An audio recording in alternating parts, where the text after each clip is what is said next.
Minha prima, 80 anos depois, me contou que quando ela estava estudando psicologia, ela fez um teste de QI comigo. Eu tinha uns 10 anos. E aí a professora falou, nossa, essa menina é muito inteligente. Mas só que quando a Inês contou isso pra mim, eu tinha 40 anos.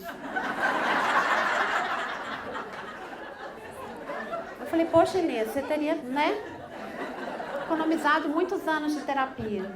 Bom, a gente vai ouvindo histórias ao longo da nossa vida. Eu lembro de duas coisas que eu ouvia muito. Sapato virado, a mãe morre. E quando casar, Sara. Coisas muito fortes que a gente ouve, né, gente? E aí, o que aconteceu? Eu não deixava nenhum sapato virado, não deixava nada bagunçado. Eu arrumava todo o meu armário muito arrumadinho. Tudo na minha vida era muito organizado. Acho que essa frase, sapato virado, a mãe morre, me motivou muito, porque, de fato, eu não deixava nada desorganizado. E fiz o possível para sarar logo. Eu queria muito casar. Muito. Nossa, mas como eu queria casar. Vocês sabem o que é esse Cristo Redentor aí? É o Cristo Redentor de Pará de Minas.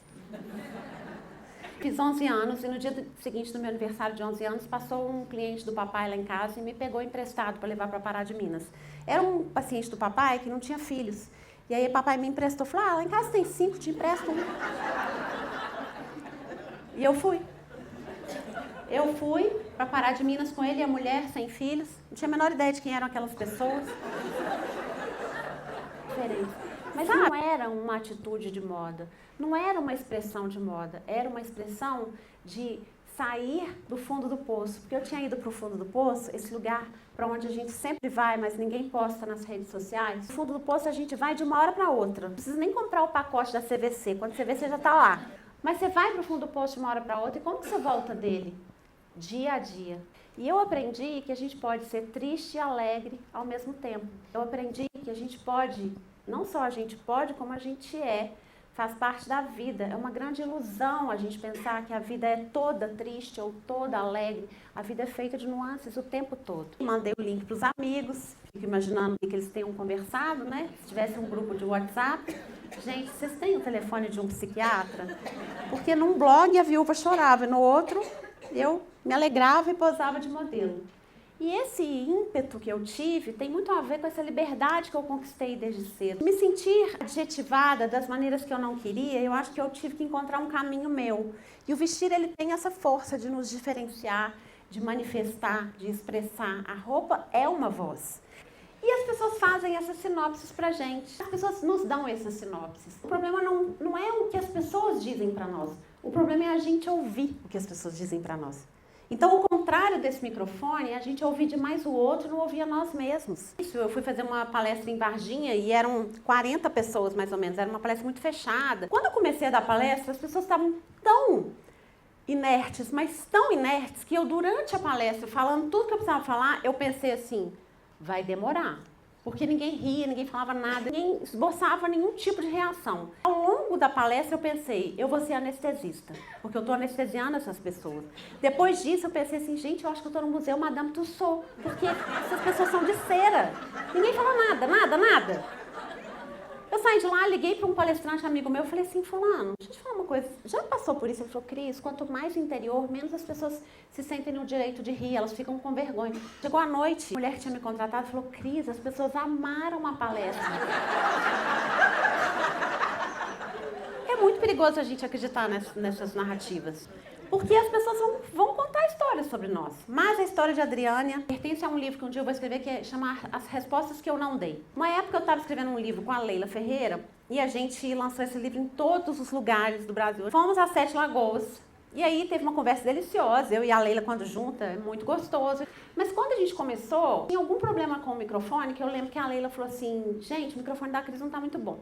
Mas passou, já estava um outro momento, eu estava indo para Araxá lançar esse mesmo livro com a Leila. E aí no carro, eu lembro que eu peguei meu celular e tinha uma mensagem assim, Adriânia, um e-mail. Começava assim, olá Cris, não te conheço, por isso não posso opinar. Estava na sua palestra com Leila em 7 Lagoas. Eu e vários amigos do trabalho vimos a mesma palestra. E percebemos que você tem uma péssima dicção. Nessa época eu tinha coluna em 4 rádios. Aí eu lembro que eu fiquei pensando assim, o que eu vou responder para ela? Eu fiquei pensando, elaborei respostas horríveis, né? Fiquei pensando várias coisas, o motorista me deu umas ideias ótimas, que ela tinha coisas melhores para fazer com os dedos à meia-noite, enfim. Foi maravilhoso. Chegamos lá, eu pensei assim, eu não vou mandar uma resposta para ela. Mas a minha não resposta para ela seria o seguinte: Adriânia, a melhor vingança é a indiferença. Um abraço. A Adriânia não sabe a resposta que ela perdeu. Imagina se eu tivesse acreditado na narrativa de Adriânia, gente. Eu acho que a Adriânia era fonoaudióloga, só podia ser. Mas o que eu acho mais precioso é a gente entender que a gente não tem controle. Gente, é muito maravilhoso. Porque vocês estão percebendo, eu tô com controle, mesmo assim eu não tenho controle.